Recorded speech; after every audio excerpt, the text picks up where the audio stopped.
Welcome to a special edition of the Texas Take. I'm your host, Jeremy Wallace, and I have an almost debate for you in one of the hottest GOP primary races in Texas. Let me explain. Originally, I thought we were going to have Agriculture Commissioner Sid Miller and his top GOP primary opponent, Nate Sheets, on the program at the same time for a bit of a debate. Well, at the last minute, Sid Miller had some emergency travel that prevented him from joining the program at the same time. No worries. I circled back to him and asked him many of the same questions that I asked Nate Sheets about the future of agriculture in Texas. What is the future of beekeeping in Texas as colonies have, declined over the years? Did the Texas Agriculture Commissioner actually open the door for expanded THC use in Texas and then the resulting fight to ban all THC products? You're going to hear both these candidates talk about that. And really, a huge issue in all of Texas, and the cattle industry knows what I'm talking about, is the future of that industry. They are dealing with so many crises at the same time right now. And I'm going to have both Nate Sheets and Sid Miller address how they would handle this and what they would do to be able to help this industry. Lots going on there. Now, remember, Election Day is March 3rd, but early voting is already underway. So if you're looking for some answers to some important questions about the Agriculture Commissioner race, you're in the right spot. We got a lot to get into. Remember, agriculture remains the second biggest economic driver of the Texas economy. It's hard to remember that at times because of everything else that's happened in the diversifying Texas landscape. But look, guys, agriculture is still a major component to what we are as Texans. So here's how I'm going to do it. First, you're going to hear an interview with Sid Miller, the incumbent. And then you'll hear the Nate Sheets interview. They'll go back to back. Miller, as you know, has been the Texas Agriculture Commissioner since 2014, and he's historically been a big ally of President Donald Trump, although Trump has not endorsed him in this race. And look, he's had a notoriously frosty relationship with Governor Greg Abbott throughout his entire tenure.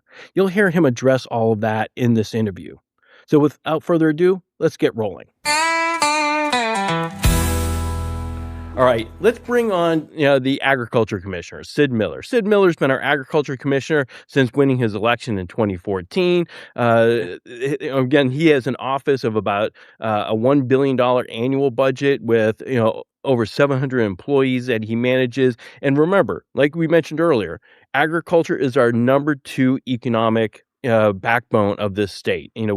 Texas doesn't go without agriculture. It just is. They go together, right? And so, first of all, thanks a lot for joining the program, Mr. Miller. I definitely wanted to get your, take on why you're running again. You've been in this office, since 2014. What makes you want to jump into another race here? Well, we've got a lot of things left to do that are undone that I need to see get finished for the state of Texas. I take my job very seriously. Actually, this job normally is a stepping stone to a higher political office. It's not that with me. I think anybody that knows me would tell you that I'm the ag commissioner today, tomorrow, next week, and it's my full time. It's my purpose on this planet. Actually, I don't seek higher office. I seek to be the best agriculture commissioner that Texas has ever had. So that's where I'm coming from.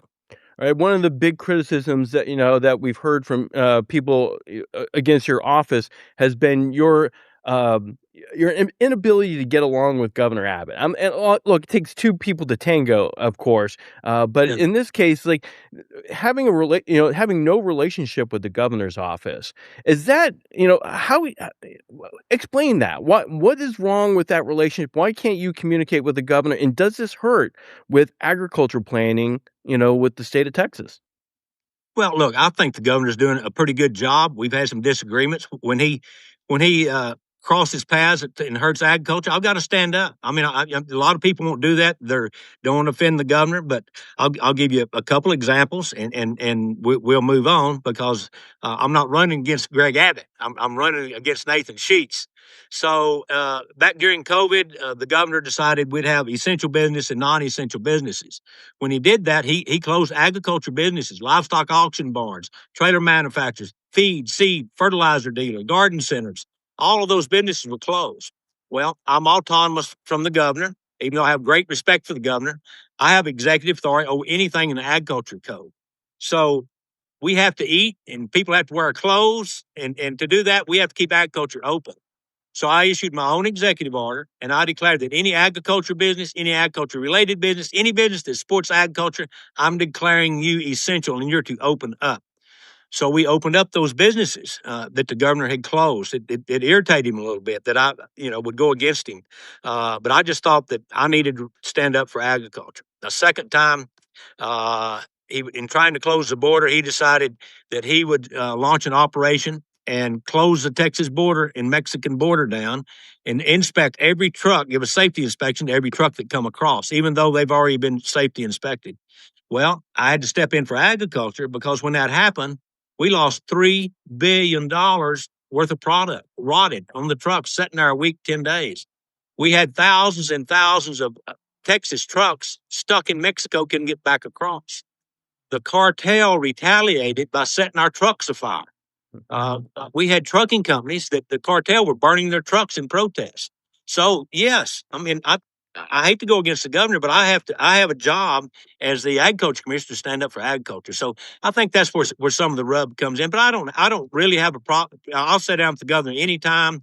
Hopefully after this election we can do that and settle our differences. I just want him to know I understand. I support him. I hope he gets reelected. Well, and so you don't hold it against him. If you end up winning this election, you're not gonna hold his endorsement of Nate Sheets against him then? No, we'll move on. I'm here to do what's best for Texas. Holding grudges is not a good thing. That's not what I do. Well, one of the things I asked Nate Sheets when I had him on is like, he's a guy that who hasn't, worked in the farming community in the same way you have. You obviously have a long history in agriculture. He of course has, come from, a marketing and honey production, background. How important is your background for this job? Why does having somebody who doesn't have on the ground farming experience, important for this race? Well, it's kind of like why is it important for a surgeon to have a medical degree? They're doing some pretty important work. You'd like to know that they know what they're doing. So I am an eighth generation farmer and rancher. I still make my living off the land, raising crops and cattle and horses. And Sheets has never even lived on a farm. My education is from Tarleton State University with a degree in agriculture. He has no agriculture education. When I got out of college, I became an ag teacher. I had the great honor of teaching our youth the virtues of farming and ranching and agriculture vocations. And FFA advisor, 4-H leader. Sheets has never done any of that. Matter of fact, he says FFA doesn't teach anything about agriculture. I couldn't wait till I turned 9 years old so I could join 4-H and then later FFA and start showing my farm animals. And he's never even been a member of 4-H or FFA and thinks that FFA doesn't teach kids about agriculture. The boy's really, really naive. So, I'm in this position because this, some people may disagree with this, but as I look back over my life, having been a farmer, been eighth generation, having farmed just about every crop that grows in Texas and owned every animal husbandry, every piece of livestock that there is that you can own. I've owned them all, raised them all. I even raised pheasants one time. So I just know that being in the legislature and being chairman of the Agriculture and Livestock Committee, having oversight of the Texas Department of Agriculture, I know the inner workings of this before I ever took the job. So, I just feel that God's been preparing me for this my entire life, having been, agriculture education from a family growing up in all aspects of agriculture, having taught agriculture to young people, having served in the legislature over, writing bills and legislation that protect and promote agriculture and overseeing the Department of Agriculture. I probably know more about agriculture than just about any ag commissioner lately. So, and we've had some good ones too. Well, and let me ask you one more thing that he said in our interview that I want to address with you is the hiring of Todd Smith. He keeps bringing that up during the campaign Yeah. trail. Obviously, like we know, Todd Smith did plead guilty. Tell us, why did you hire him? Why is it okay for him to be in this position now? Well, look, my opponent is 30 points down in the poll. He just ran University of Houston, independent, not my poll, not his poll, but from the University of Houston. So he's 30 points down. This guy is desperate. He's throwing everything he can and see if anything sticks. So he's using Todd Smith, to do that. Todd Smith uh, is a victim of political lawfare, plain and simple. It's the DA's office in Travis County. This Travis County DA, $600,000 from George Soros. The judge, the same way. The jury, the Travis County Democrat jury, the whole thing's rigged against you. So they tried to use Todd Smith to take me down. This whole thing is bogus. Todd Smith didn't do anything wrong. This is the same. Look, get this. This is the same DA's office that went after Tom DeLay. Took him 10 years and $10 million to prove he was innocent. Tom DeLay is innocent. No one remembers that. It's the same office that went after Rick Perry. Took him 2 years and $3 million to prove his innocence. Same office that went after Kay Bailey Hutchinson. Same office that's come after me twice. Couldn't even get an indictment. I'm squeaky clean. So they can't get me. So they came after Todd Smith. They don't even, they didn't have to, go to trial. They broke Todd Smith. He went bankrupt. He really didn't have an opportunity to win this trial. I don't think with the George Soros DA and judge and going before a Democrat jury. Keep in mind, this was the same time that Trump got convicted of erroneously of 94 felonies.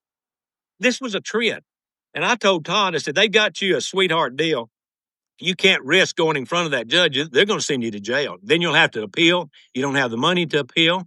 I said, take the deal. The deal was small fine, do a little few hours of community service. It's adjudicated and won't even be on your record in another 3 months. So it goes away in 3 months. It'll be like it never happened. So that was that's the way I advised him. His lawyers advised him. They said, you're innocent. We can prove you're innocent, but we don't think we can get this jury, to let you go.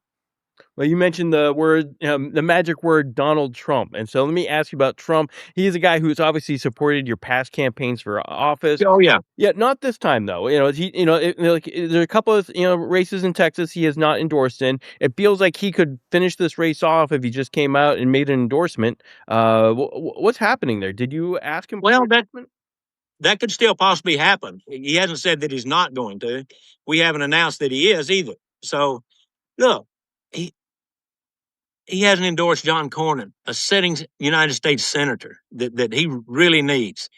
He hasn't endorsed Ken Paxton. Ken Paxton is as loyal as me. We're and Dan Patrick, us three are the three most loyal elected officials in the state of Texas. He hadn't endorsed in that race. Wesley Hunt, I would speak it before every rally in Texas. Wesley Hunt would speak for Trump before every rally. Wesley Hunt is tied. So it puts Trump in a bad spot trying to pit friends against friends. So he's not in that race. He's not in. Don Huffines support him financially. He's a huge Trump supporter. Hadn't endorsed Don either. Christy Craddock, another state elected official, not endorsed. He's just, he's in a tough spot. So I think it's wise. I certainly don't hold it against him. We're still as close as ever. I just got back from a meeting with Robert F. Kennedy Jr. We rolled out the new dietary guidelines. Well, it was Robert F. Kennedy, Dr. Oz, Brooke Rollins, and Mike Tyson. What an eclectic group. One of you Mike, punched Mike Tyson harder than the is other. Mike Tyson is a new spokesman for eat real food. Okay. It's our campaign to roll out the new dietary. I'm very honored that Robert F. Kennedy would pick me, the only elected official at the state level, to work on the Maha team. I'm part of the team. I was there when we rolled out the new food pyramid. I've had input. He's going to come to Texas. We're going to take him a tour of our cafeterias. We run the school lunch program, feed 5 million school kids every day. We're the shining example of farm to school. We took a program that was feeding zero local products to our kids, feeding ultra processed foods, flash frozen, added dyes, preservatives, chemicals, and now through my Farm Fresh program that I've created since I've been here, our schools are buying $300 million of local product. cooked from scratch, and they eat it. So we were going to do this in the fall during school lunch week, but the government shut down. We didn't get to do it. So I told him after the election, we can come to Texas. We'll do the tour, and we'll be honored to be the shining example for the rest of the nation on how to get farm fresh food to our children. Well, and let's hit a couple of specific product issues in Texas that I think it'd be nice to hear your opinion on and your thoughts on. Let's first talk about hemp and THC. That whole issue is obviously really important to a lot of farmers and to a lot of consumers out there. It's like, what should we be doing at this point on THC and hemp? What was it the intention for all these THC products to be out here as part of that farm bill from a few years ago, or was this some sort of accident here? Well, it's a loophole basically. I wrote the hemp legislation. The legislation that I wrote and enacted uh, is when the hemp is on the farm. When it leaves the farm, it's out of my jurisdiction. There's no hemp ever left the farm that's high on THC. We test every bit of it before it leaves. So what happens is once it leaves the farm, they distill it and they concentrate the THC delta 9 in high concentration, delta 8, delta 10, and then they put this in products like gummies or smokables. And the farm bill, we didn't even that stuff didn't exist. There was no delta 8, delta 9. We didn't know what that was. So it's basically a loophole. It's legal, but it was never intended. I have never wavered on my position on THC. I have always been a very huge proponent for a long time. The only statewide official that supported the use of medical marijuana. If it'll help somebody and is proven medically to do so, I want to get them the help. I want that soldier to get treated for PTSD. I want that person with epilepsy to get treated for seizures. That person with glaucoma get their sight back. That list goes on and on. We have scientific facts that it's a medical breakthrough in many of these diseases and problems that we have. So let's have it. I have never ever been a proponent of recreational marijuana. So that's my position. Right now, we overproduced. A matter of fact, I grew 3 crops of hemp just so I could understand the process. Not for a profit. Didn't really make a profit. Didn't try. I was trying to understand the agronomy, the entomology, everything that goes in, the nutrients required, so I could actually talk intelligently about him. My opponent's never planted or harvested a crop of any kind, and so he certainly doesn't know much about it. So we overproduce, so the market for the CBD oil type hemp has crashed. We've got fewer and fewer growers growing that, but I have promoted a new type of hemp industry. It's the industrial hemp industry.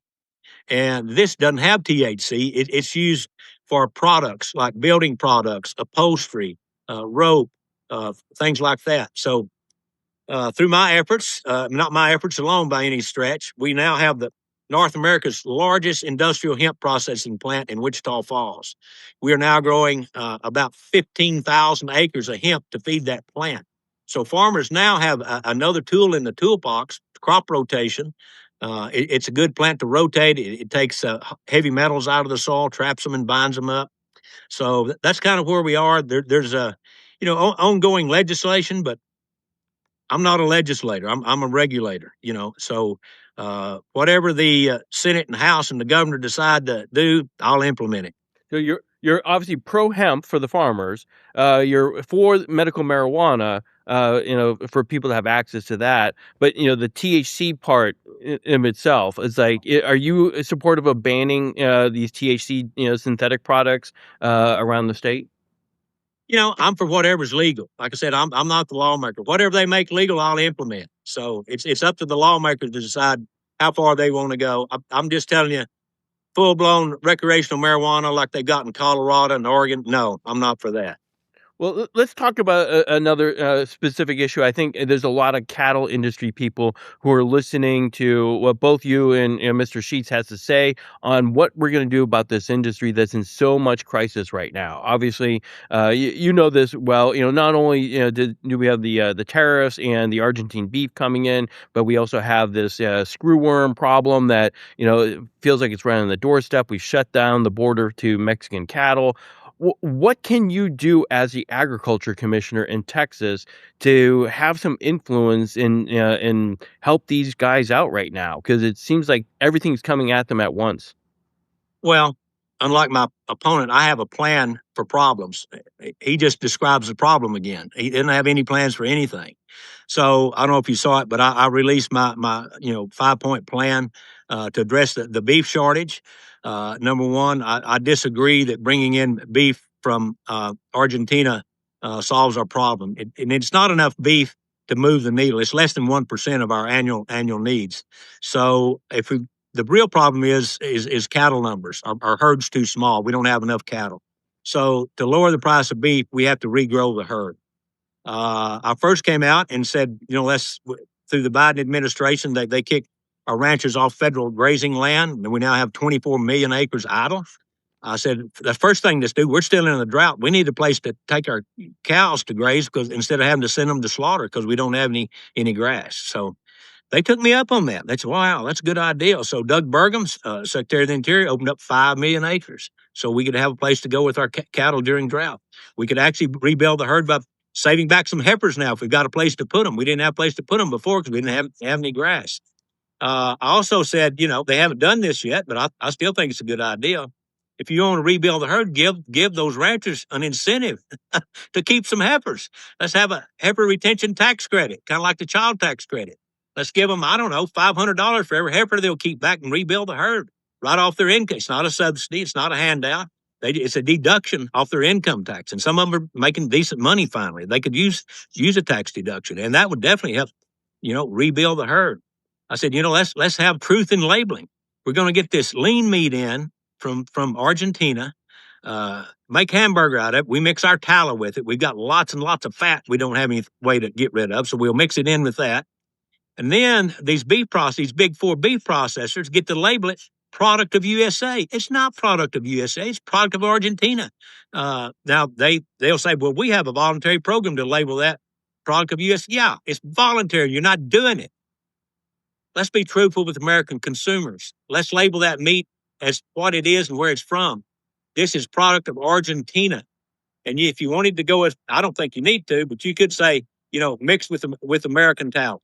So we need to be true. And we need to hold these, foreign-owned packing plants accountable. Two of those guys that own that have been convicted criminals in Brazil. That's where they're from. But we allow them to operate, two of the four big packers are foreign-owned. We need to be smarter than that. We need to investigate them. Matter of fact, at my suggestion, the Trump administration is investigating the big four packers and the big equipment manufacturers and big fertilizer dealers and distributors. And we'll get to the bottom of this. But I think, some of these big foreign-owned packing plants have already been fined through civil lawsuits. So I've got a plan to lower beef. My opponent has none. And we're gonna make that truth in labeling mandatory, not voluntary.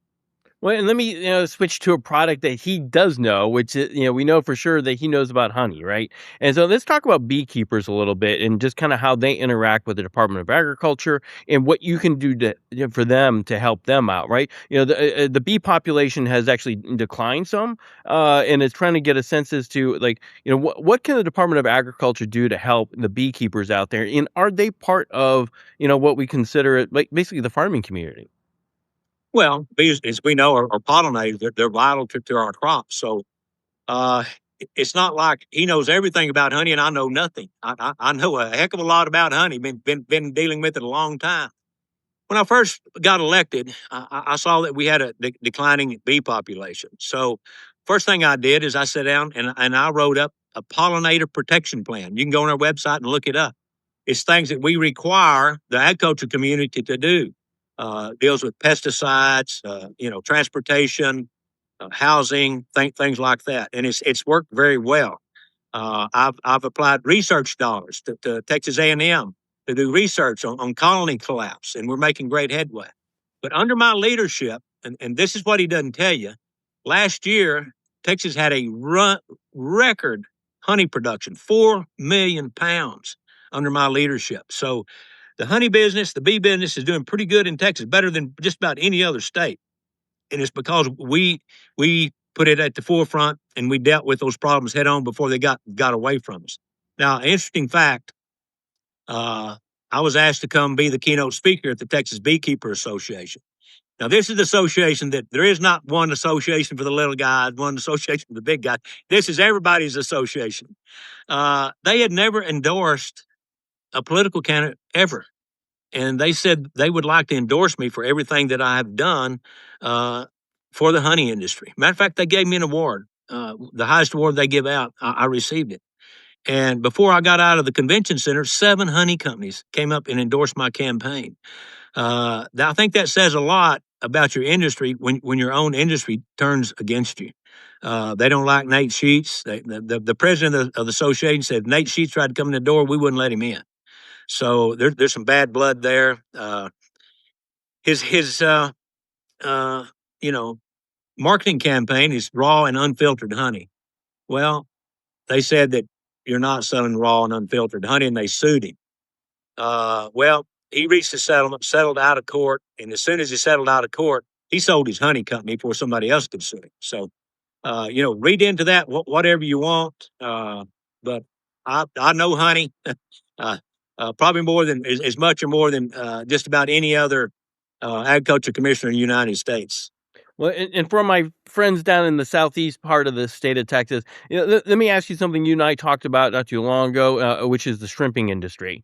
Those folks are, man, they have been decimated by that foreign importation of shrimp, and like you with that the labeling of products, by the country. It's like that question of like, what is there anything left that we can do to help our shrimp industry? Given that, look, these international, dumps of shrimp into our market are Mhm. going to happen regardless. Is there anything left for you to do to be able to help these folks out, or are they just All right, done? all right. You've just described the problem. I told you earlier that I always have a plan. My opponent never has a plan. So here's my plan. Here's the problem. We this foreign raised shrimp is classified as a seafood. It's not really a seafood. It's a farm product. So it is inspected and overseen by the FDA. They inspect less than 2% of it. If they find something that doesn't pass, they just send it back. They pull out and go to another port, and they've got a 99% chance of getting it in. So that's how we get radioactive shrimp in. It's not inspected. It's not inspected. They don't have to play by the same rules we play by. So in one of my mini meetings, again, this is how, another reason that RFK Jr. confides in me. I told him, I said, look, I know this is maybe a touchy subject, but how about we let USDA inspect the shrimp? They're in charge of inspecting all farm products, and they inspect everything that comes in. Nothing gets through without an inspection, and that would give our shrimpers a level playing field. He said, you're right. We can't inspect. We don't have the ability to inspect that. So I'm fine with moving the shrimp, the farm raised shrimp inspection to the farm mark, to the farm agency, the USDA.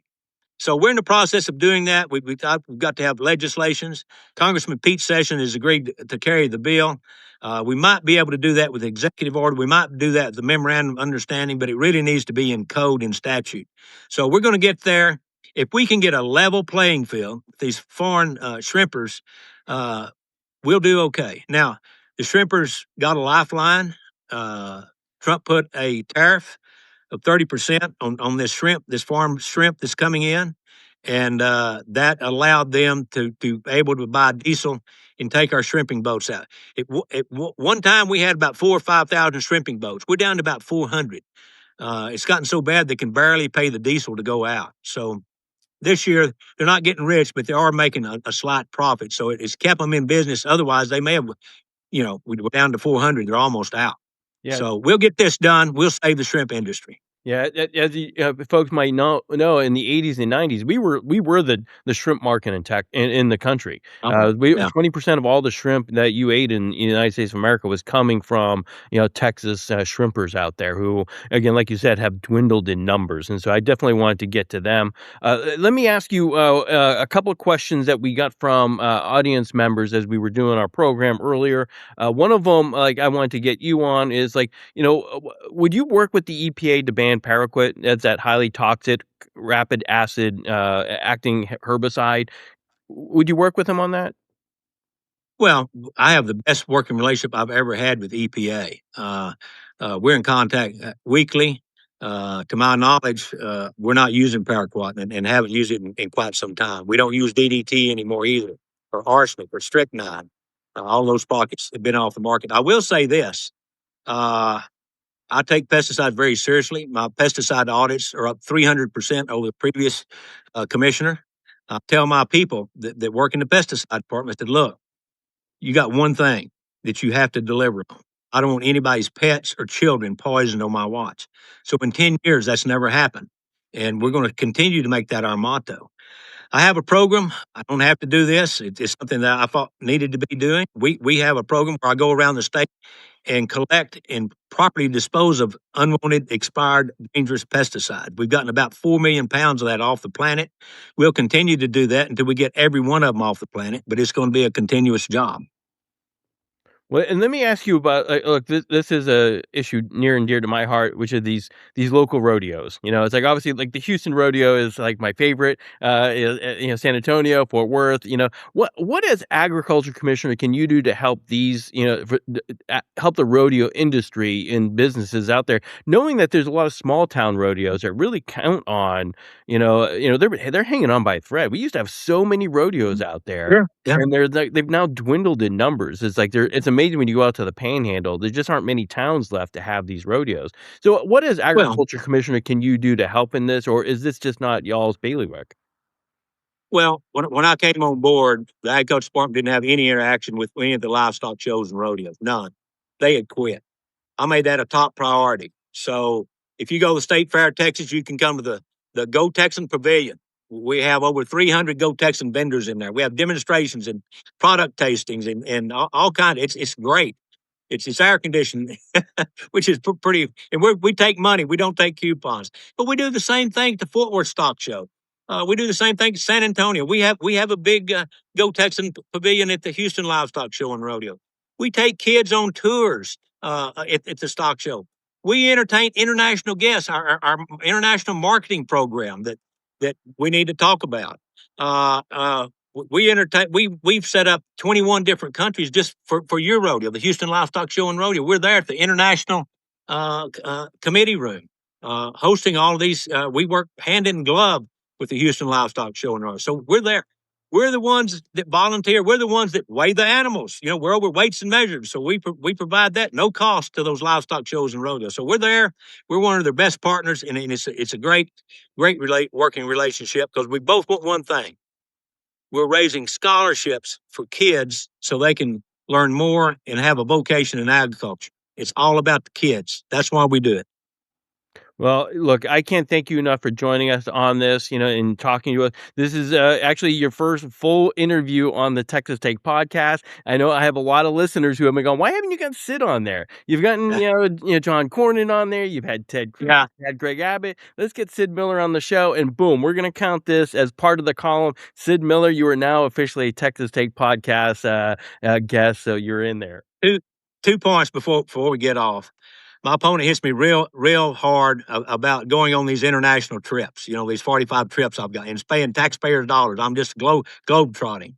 Well, here's the truth about that. I have trained 12 ambassadors, extensive education. They lead these trips. I don't go on them. The taxpayer doesn't pay for them. We're partnered with the Southern United States Trade Association. They pay all our travel, all our hotels, all of our expenses. No taxpayer money's not going into that. He'd like you think that I'm just a jet setter or something. I don't even go on. I have trained people to go on. And we take 10 to 30 Texas companies with us, and when we set up meetings with buyers for them. The other thing he's hitting me on is a vote I took 25 years ago. It was a vote on in-state tuition for illegal aliens. It was a big omnibus bill. It was a small part of the bill. It was a must-pass bill. It was Rick Perry's signature bill. Right. That bill passed in the House 148-1. Everybody voted for it but one person. It passed unanimously in the Senate. So if my opponent has to go back a quarter century to find something to attack me on, I think I'm doing pretty good. If you got to go back 25, that's a quarter of a century before you find something to attack Sid Miller on. I'll take that attack. There you go. And there's more recent stuff to attack you on too, right? Oh, yeah. Of course, when you're in office as long as you've been, people are going to find things to question you about. And I think and I appreciate you standing and answering some of these questions that we've had. Thanks a lot for your time, and best of luck on the campaign trail. Thank you. God bless. And remember, Texas agriculture matters. Obviously, as you can tell in that interview, Sid Miller's not afraid of throwing a punch. He threw a lot of jabs there at Nate Sheets throughout that entire interview about his history in farming and, his relationship with other beekeepers. Lots of issues there, right? Don't worry. I have Nate Sheets talking about all of that, and he's going to fire some shots back at Sid Miller that will make sense when you get to the end of all of this. So here's my interview with Sheets. Remember, Sheets is a guy who started his own honey business and became really big in the honey market at one point. You'll hear him talk about all of that. So here's Nate Sheets.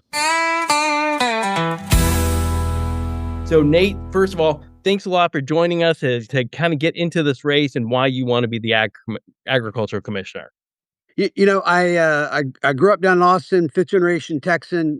Went into the Navy the day after I got out of high school to be able to pay for college because in our family, boys were on their own. And so after I got out of college, I went to Southwest Texas State University and moved up here to Dallas, where I met my wife Patty when we were up here. And just kind of a serial entrepreneur. My brother and I started a pen and pencil company. Started a little ad agency. My wife and I started a nanny placement agency that she ran. But right after we got married, she said we needed a hobby together. And so I wound up buying a beehive as a hobby, not the hobby she was thinking of. And but that one beehive turned into what today is the largest honey company in America called Nature Nates.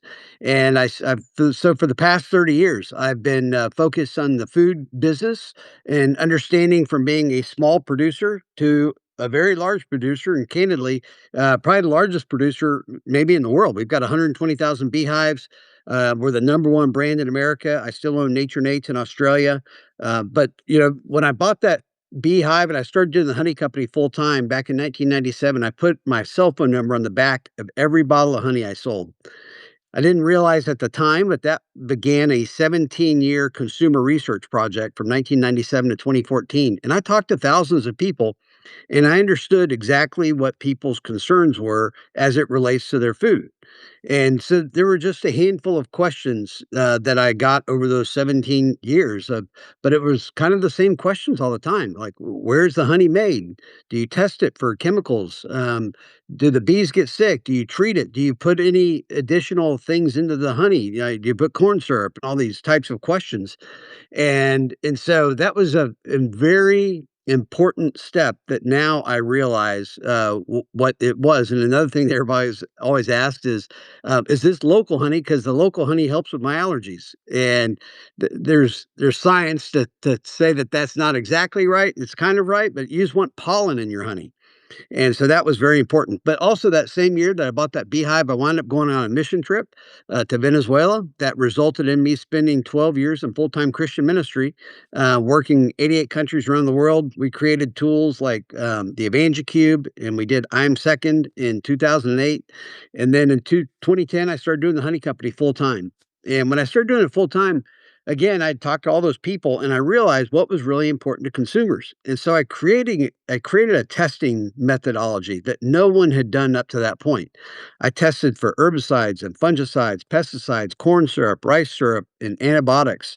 And I actually tested twice. The first test was to make sure, what it was, but I tested a second time to match those two tests together. But I also paid farmers a premium, which actually started to change the way that they thought about how they made their honey and where they put their bees to make sure that they wouldn't get into pesticides.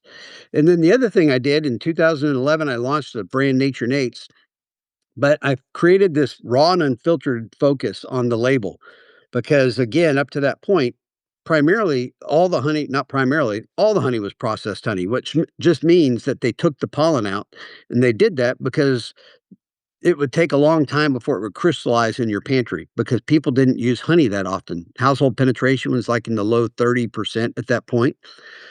And so I created the label, like 10% of the focus was on the brand Nature Nates. The rest of the focus was on the 100% pure, raw, unfiltered honey that resulted in, at that point, retail sales across America for honey was about $300 million, and it was flat for decades. Today, 12 years later, it's 1.5 billion, 5 times. But household penetration is now near almost 60%. And we realized that what people used honey for at that point was primarily breakfast for tea and oatmeal. So our focus was breakfast, lunch, dinner, desserts, snacking, grilling, baking, bar drinks, and formats, honey on the go, and all these different ways to help consumers realize how do I integrate this into my life as a better for you sweetener alternative? Because I also felt that high fructose corn syrup was killing Americans. And so I'd take products that had been made with corn syrup and re engineer them with honey. And so I've been dealing with kind of this Maha better for you for 30 years as it relates to pesticides, as it relates to better for you sweeteners. And so in 2021, I sold Nature Nates. I was the CEO and continued to be the CEO until November of 24, where I stepped away and was on the board. And I was up in DC after the inauguration having lunch with my buddy Rick Santorum, who is a politician. And I was just talking about phases of life. I'd spent 12 years in full-time Christian ministry. I spent 6 years in the Navy serving our country, spent 12 years in ministry serving God and his kingdom, spent 14 years at Nature Nate serving communities and serving people with better products. And now I'm just like, what's this next phase? And so, when you're a nail, the answer is always a hammer. And so Rick said, well, you should get into politics and you should be the ag commissioner. People are getting sick.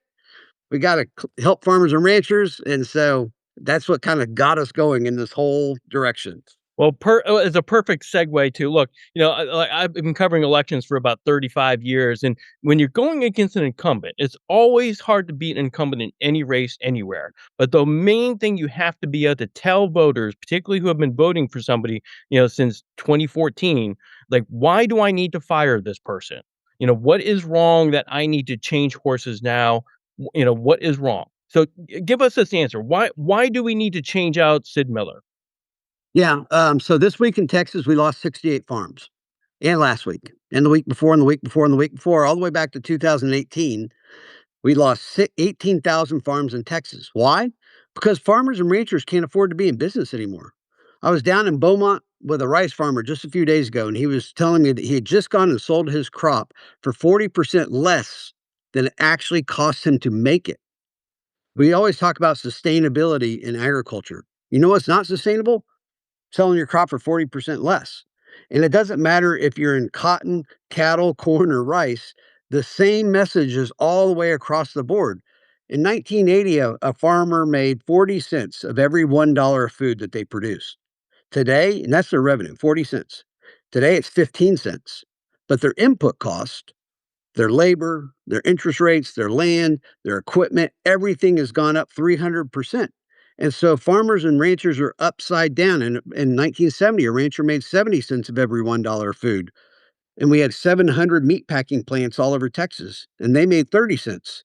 Today, we've got 4 meat packers that control 85% of the meat market. Now they make 70 cents, and the ranchers make 30 cents. So the same thing. I mean, we've got so many challenges in agriculture today that we need an ag commissioner who understands how to drive revenue. That's what I've been doing for 30 years. I've been a small producer to a large producer. Nature Nates started in my backyard. I'm sold in 30,000 grocery stores across America. The number one brand. I own Nature Nates in Australia. I mean, that is what I've been doing for 30 years, focusing on cleaning up food, driving revenue, penetrating markets, creating markets. We took an industry that had been flat for decades and 5x'd it over 12 years. And a lot of that was directly related to Nature Nates. I mean, I've sold almost $1 billion of honey in my life. And so that's the kind of experience and intentionality that we need to be able to come alongside farmers and ranchers and not just help them survive, Jeremy, but thrive. And that's what we're going to do when I'm the commissioner of Texas Department of Agriculture. Now, look, Sid Miller, I've talked to him before about this race, and the one thing he points out is like he has more farm experience in this. He says he goes back 8 generations. He has a working farm. He's been involved in agriculture education. He says like you've been in the honey business and you have a marketing degree, but you don't have formal agriculture education. He says he's best to be able to handle these issues, and you're going to be learning on the job too much. Like again, you've never been in public office before and you haven't had the same, experience in farming in terms of cattle and other crops outside of beekeeping. So tell us, what is your response to that? How do you assure the people who are on the front lines in the cattle industry and the cotton industry that you understand them as much as somebody who's spent, his whole lifetime in agriculture?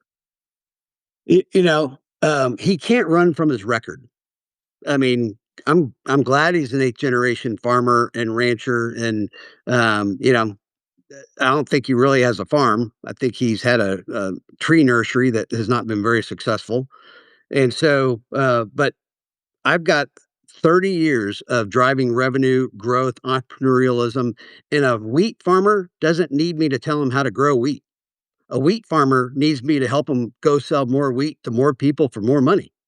And so much so that the Texas Farm Bureau has endorsed me. The Texas cattle raisers have endorsed me. The Texas cattle feeders have endorsed me. The Wildlife Association, the Forestry Association, all of the ag groups are behind me because they know that Texas cannot afford another 4 years with an inexperienced ag commissioner who does not understand what it takes to be able to be a successful farmer or rancher, which means selling products for more than it actually costs you to make them. So he can't run from it. We're in this situation because of Sid Miller.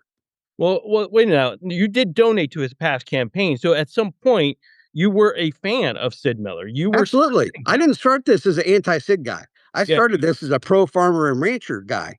And so I took him to lunch when I wanted to run and actually asked him if he was going to run again. And he said he wanted to run for the John Cornyn's seat in the Senate. I said, great. I think you should do that. And I'm praying about running for ag commissioner. So when I started going down this path, it was a focus of cleaning up the food that we all eat and helping farmers and ranchers be successful. It's gotten a little bit more mudslinging as we've gotten into it. But just the reality is that he has a 12-year record that he has to be accountable for. He's been a lifelong politician. He's been in there before 9/11. As a lobbyist, he was a state legislature, then a lobbyist, and lost his own race in his local district as a state rep. Became a lobbyist and decided to run for state agriculture commissioner. But he talks about all of these amazing impacts that he has had. For instance, the school lunch program. We're 44th in the nation in nutritional value in school lunch programs. That's a fact. So that would be a fact check on him. Well, We- okay. Now let me just go back to the but you supported him before. You were kind of yeah, okay yeah, with him yeah, in the yeah. last election, but not this. What changed in 4 years? Like clearly he was fine So, for you before. yeah, yeah. So actually, he called me in August of 2000, August of 2024, and asked me for $15,000 so he could run, or so because he was out stumping for Trump to get the Secretary of Agriculture job. And so I was like, okay, I've already given a bunch of money to Trump. I'll give you some more money. And so he was off and going. But I did not start this because I was looking at Sid Miller's record. Candidly, I really didn't even know what Sid Miller did because I had seen his social media and he was always talking about stuff that I thought, huh, I wonder why he's talking about that. And so after I actually had lunch with Rick Santorum, I came back and I was talking to my wife Patty. And I told her what Rick had said, and she said, "Well, what does the ag commissioner do?" I said, "Let's look it up." So I opened up his job description and I read it, and the breadth of it, like you said in the opening, is quite astonishing. You're overfeeding 5.5 million kids in a school lunch program. You're over consumer protection, quality of products. You're over rural healthcare, rural broadband, rural economic development. You're over the pesticide use and application. Patty says, "Man, so many of those things is what you've been doing at Nature Nates for all these years. I mean, this seems like a natural extension." So when I really started looking into this, like what the job is and what's it going to entail, and then looking at his true track record. And things have come to light as we've continued to be in this process of campaigning. And now I'm not a pro Sid guy. I mean, he's honestly, he's not a real nice guy. He's a bully. He threatens to fire anybody at the Texas Department of Agriculture who follows me on social media. They have fired, or 160 people have left TDA since March of last year. The organization is in chaos. He has significant components of his job which have not been done, like inspecting nurseries. 30% of nurseries haven't been inspected in 4 years. 40% of truck scales in Texas had not been calibrated in over 4 years. And those are the ways that farmers and ranchers get paid. 44th in the nation school nutrition program. But the fact that he actually has a chief of staff, Todd Smith, who was his campaign consultant for decades, that when the hemp program came to the state of Texas, that uh, the hemp license for a farmer to get a hemp license was $100. But his campaign consultant went out and told people, well, there's only going to be 15 licenses given in the state of Texas. So if you want to make sure you can have a license, you give me $25,000 and I'll make sure you get a license. So after he had $150,000 wired to his personal account, the Texas Rangers arrested him and charged him with a felony commercial bribery. They subpoenaed Sid to testify against him in November of 2024. And when they subpoenaed Sid, Todd pled guilty to a felony. So Sid didn't have to testify against him. And so he was out of work after that because he couldn't be a lobbyist as having a felony on his record. And so Sid hired him as the chief of staff of the Texas Department of Agriculture, where he is today, being paid $218,000 and creating chaos and havoc. So I never knew that he had a felon leading the Texas Department of Agriculture before I got into this race. But through this process, I have discovered all kinds of things that voters should have voted him out a long time ago. Yeah, and certainly when I get Sid Miller on here, I'll definitely be asking him about that, hiring. He's defended that hiring before, saying this Oh, is he says it's the best hire he's ever made. absolutely. He's defended that move. He's acknowledged he did plead guilty of the felony, but he said, the guy still knows his stuff and hired him. So, but we'll get into more of that later. One of the things you talked about in terms of his record, I think is pretty clear to me is that he has a very bad relationship with the governor's office. Like he himself has said, he has rarely spoken with the governor's office. It's kind of a big deal when if he and Abbott are ever together. It's very rare that that happens. Uh, I know you have the endorsement of Greg Abbott in this race, but does that potentially set up a situation where you're not gonna be able to stand up to Abbott, to push back against him when you disagree on things? When you're trying to do things with the screwworm that maybe he doesn't, necessarily see eye to eye with, are you still gonna be able to stand up to him, or are you gonna be beholden to him for helping you get elected? You know, I think the reason why there's alignment between the governor and myself is because we both have a vision for helping farmers and ranchers survive and thrive inside of Texas. In order to be influential in people's lives, you have to have a relationship with them. And so that's one thing. I mean, I have done business with people who are on opposite sides of every spectrum of life that I'm about, but that's okay because we had commonality in what we were trying to achieve. And so, if the governor feels like we should go one way in something and I feel like we should go another, then we'll talk about it. And maybe we come up with a solution that's better in the middle. I mean, I don't have the market cornered on good ideas, nor does he. But collectively, we can come out with a better idea, especially if we're on opposite sides because we're looking at it differently. And so we're going to do that whether we're working with the governor or whether we're working with the legislature or whether we're working with the Farm Bureau, Texas cattle raisers, Texas cattle feeders. The one thing I'm quite surprised about in politics is on the outside, you think it's kind of like kumbaya. Everybody, you're all Republicans and we're in there all holding hands, pulling the same direction. It's the most divisive, crazy, process. And so the one thing that people have been totally shocked about on our campaign is we have people on that absolutely despise each other, but that are both behind us. And I think that that is just reflective of the importance of what this job really is about. It's about how we feed ourselves. And people are getting sick from the food that we eat. People are tired of being sick.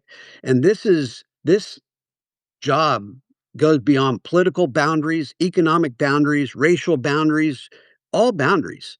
And so I'm going to have the need to be able to bring people to the table and make sure that we have the best people, smartest people to make sure that we're coming up with the best ideas to make an impact for farming and ranching in all Texas families. Okay, let's get to a couple of specific crops that I'm really interested in get your take on. First, let's talk about beekeepers right now. We know that, bee populations have been declining. We have a serious problem out there. It's like, talk to me about, from your perspective, given your business experience, what do you see that your agency is going to be able to do to help with the bee population and, the bee farmer or the bee keepers out there? Yeah, so we've lost 65% of the bees in America for the past 12 months. I mean, Albert Einstein said, "So go bees, so goes humanity." And so it's an alarming, we've had this a little bit in the past, not a little bit, a lot bit. Back in 2010, 2011, we had the first colony collapse disorder. And the 80 family, which is one of the largest beekeepers in the United States, they put 40,000 hives out in California, out along the Gulf Coast. And they came back a couple weeks later and the bees were gone. Not the hives, there's the bees. And it wasn't like there were a bunch of dead bees around there, like somebody came in and sprayed them. They just disappeared. And so, you know, part of that thought process is that 5G, and 5G wasn't 5G back then, but it was the cell towers. And so when a bee flies out of their hive, they make like a figure eight above the hive, and they're using the sun to geolocate where they are, and then that's how they are know how to come back to where they are. And so if the bee gets lost, they feel like it's a neurological something that's disassociating where that they are. And so is that being impacted by radio waves, cell phone towers, or neonicotinoid pesticides, which is a nicotine-based pesticide that they use to plants the cover seeds. And when that crop sprouts, it's completely covered with that pesticide, the neonicotinoid. And they think that the bees are getting into that crop and like corn, and you would have a pollen stalk at the top that the bees go up to collect the pollen. They ingest that pollen. It begins to impact their immune system, makes them more vulnerable, susceptible to disease. And then varroa mites come in and have had an impact on them. And so we've had, that was in 2010 and 11, and we've had a resurgence, of in the past 12 months. But for the past, oh man, 10, 15 years, personally, I've been giving money to different bee research universities like UC Davis. They have a massive bee focus. And we just gave 100 beehives to AgriLife about a year ago. Down in East Texas, and Dr. Garrett Slater, who is the head entomologist on bee genetics in the state of Texas, went down and met with him and personally gave him money for that program because they're trying to create a mite resistant queen bee.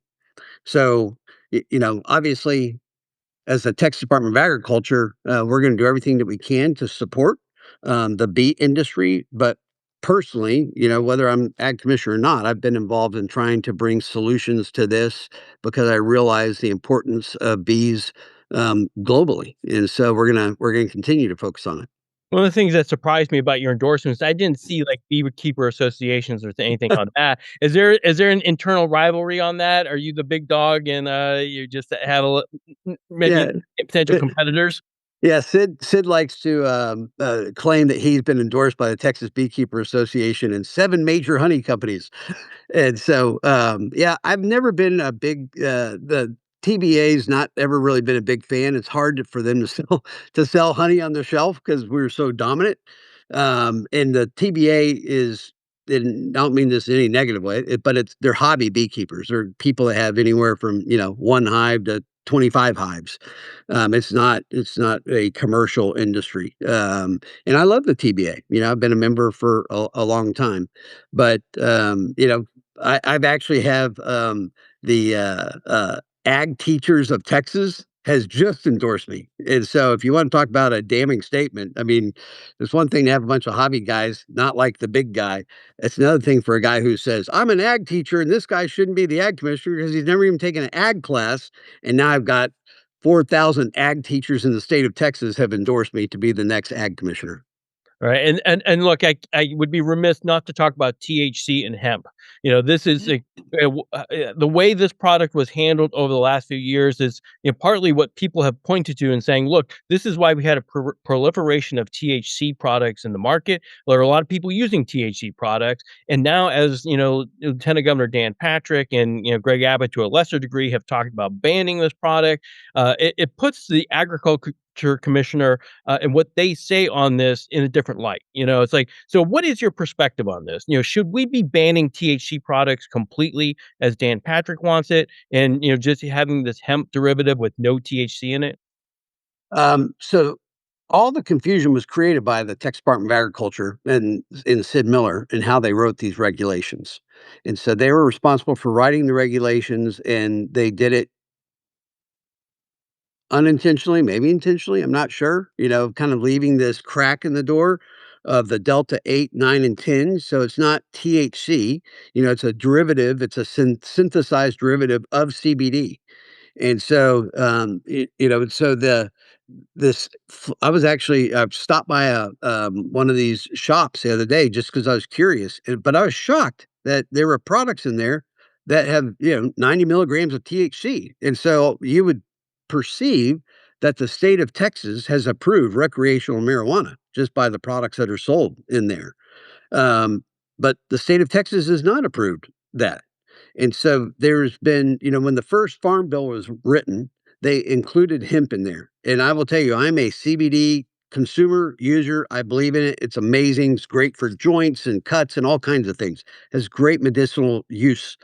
But when they did the original hemp bill for hemp, or farm bill that included hemp, it was a crop that they thought would be beneficial for farmers and ranchers. They weren't saying that to say, "Hey, let's go legalize marijuana in America."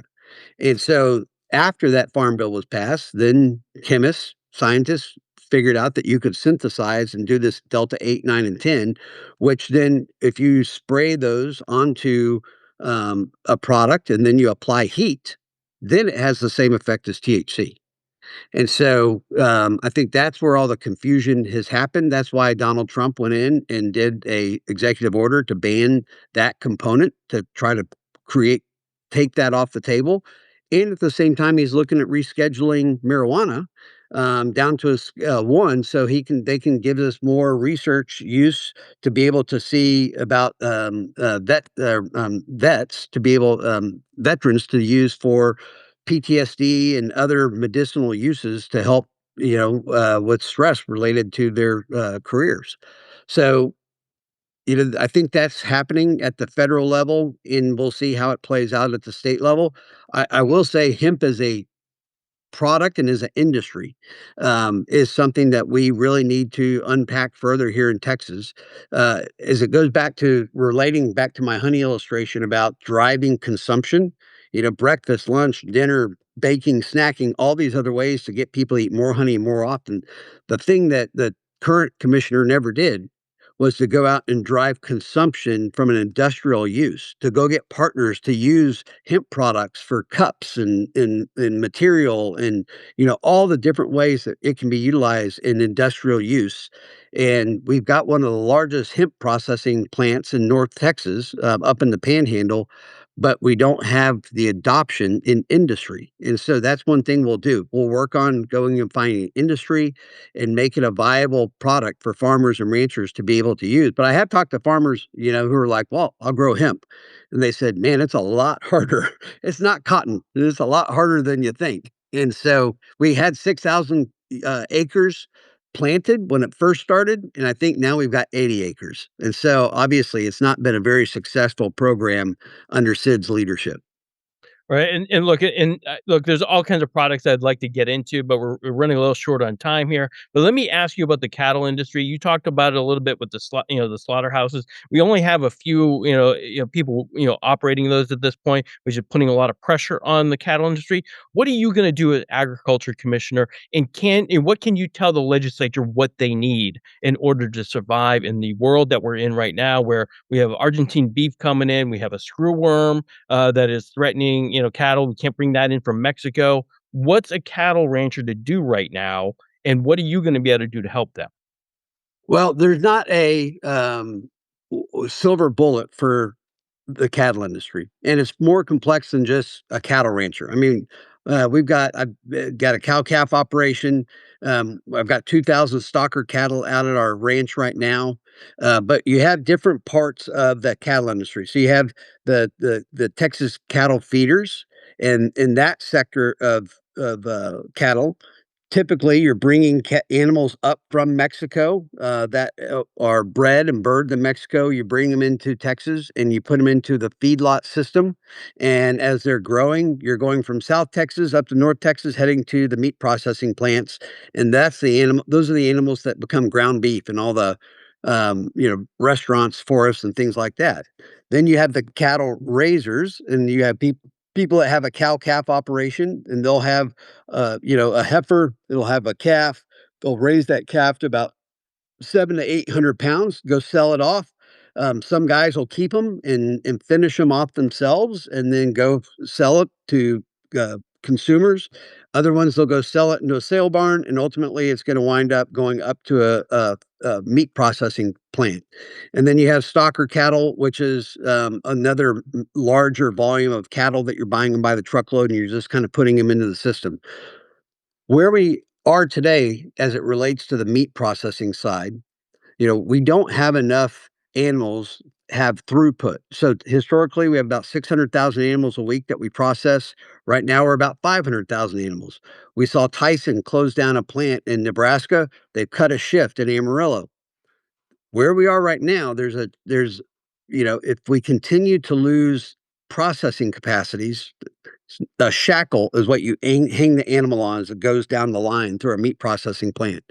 If they take another shift offline, we might not have enough shackles to produce. I mean, we might have too many animals for the shackles that we need. So then we could start to see a price crash. And so we can't afford a crash in pricing for the animals that we have right now. We already have low population herds, and we have to start to try to build that herd up over time.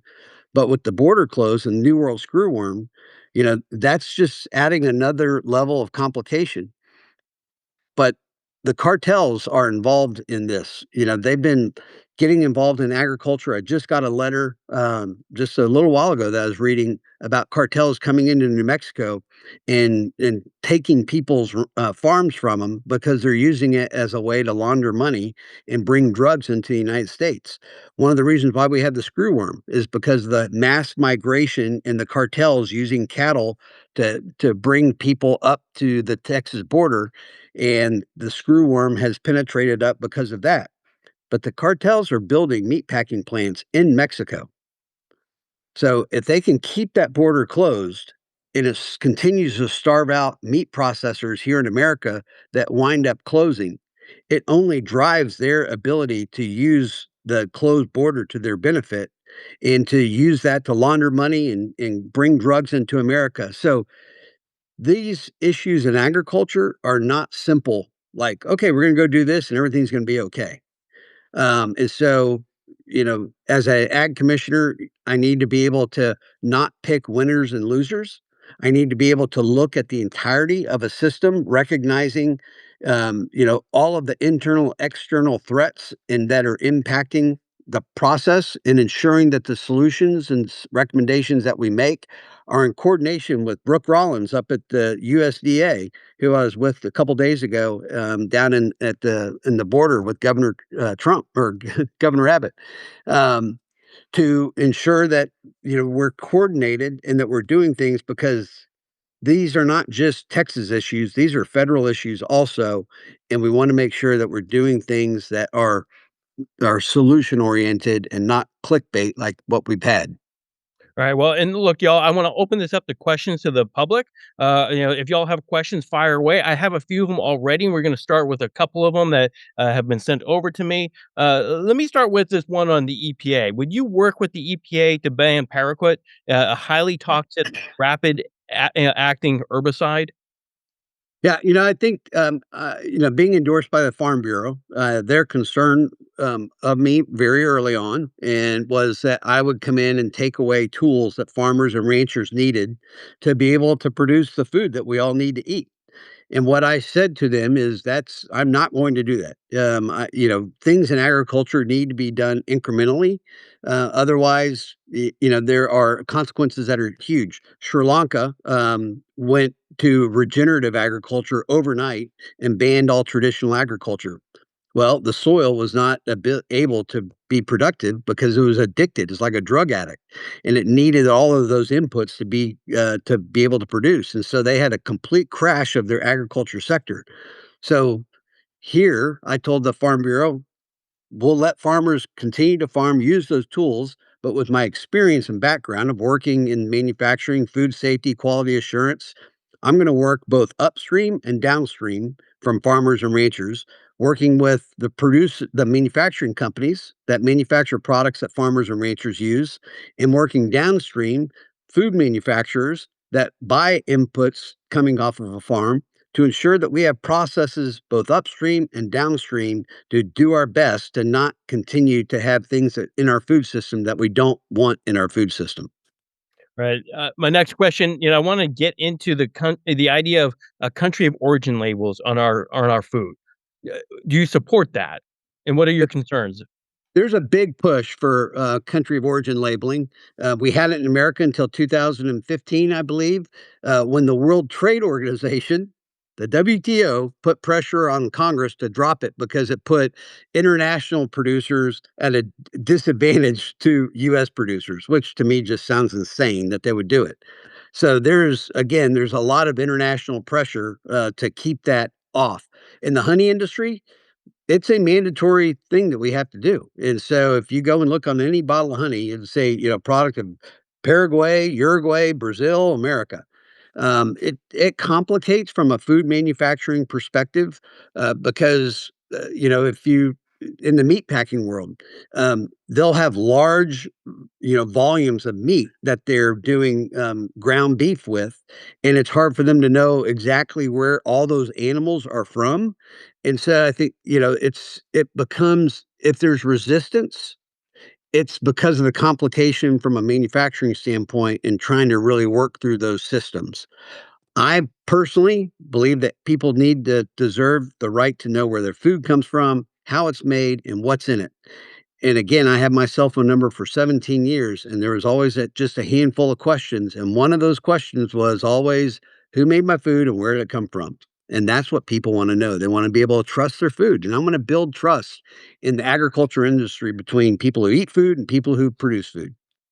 Right, and I'm not asking this question just because I'm a homer here for Houston, but, I wanna ask about the Houston rodeo, and other rodeos. One of the, key or front-facing, things that the Department of Agriculture does is support these, rodeos, not just here in Houston, but everywhere else. Tell me how do you have a plan for how to help keep these things flourishing and help the rodeos that are struggling? There's some parts of the state that, we used to have, many more rodeos, and it's really come down just a handful of them now that are still up and operating. What can you do as agriculture commissioner, to help those folks out? Well, I was just at the Fort Worth rodeo. I was invited over by the chairman of Fort Worth rodeo to come over and be a part of him. I'll be tomorrow in San Antonio at the rodeo with the vaqueros. And so obviously, any part of agriculture, that's the heritage, that's the heart of who we are as Texans. And we have to preserve that, which is part of the concerns of losing rural agriculture is we start to lose the heritage of who we are as Texans. And it is critical, to ensure that we have that going forward. I've never really studied the business model of small town rodeos, and so I really can't speak into how I can help them. But I've got enough entrepreneurialism and business experience that I am quite sure that I can figure out how to help them be more impactful. Wow, y'all, that was a lot of fun. As you can tell, neither Sid Miller nor Nate Sheets is afraid to throw a punch. But I hope in between all the jabs, you were able to get some answers to some key questions about Texas agriculture going forward. I try to tailor the questions to different industries. Look, agriculture is all kinds of things in the state of Texas, right? It's the beekeepers, it's the cattle industry, it's the cotton industry, it's even the rodeos, y'all. It's like who supports those rodeos? It's like, so I wanted to kind of give y'all a little bit from each of those areas, and I hope I was able to give you a little bit more. Now, look, I love doing this, so I'm going to try to do more of these in the future. You'll hear us try to get more debates on the program, and or worst case scenario, a back-to-back interview like this, where we try to make sure they have to really answer questions. So I hope you got a little of that out of this whole thing. Well, in a programming note, we'll still have our regular episode of the Texas Take coming in the next couple of days. There's just too much going on, y'all. We're at that part of the election season where I just like to call it fully engulfed. There's so much going on, so you'll still get your regular program. But I thought it was important for y'all to get a special episode of this where you could hear from these two candidates running for Texas Agriculture Commissioner. Thanks again for listening, and I will talk to y'all soon.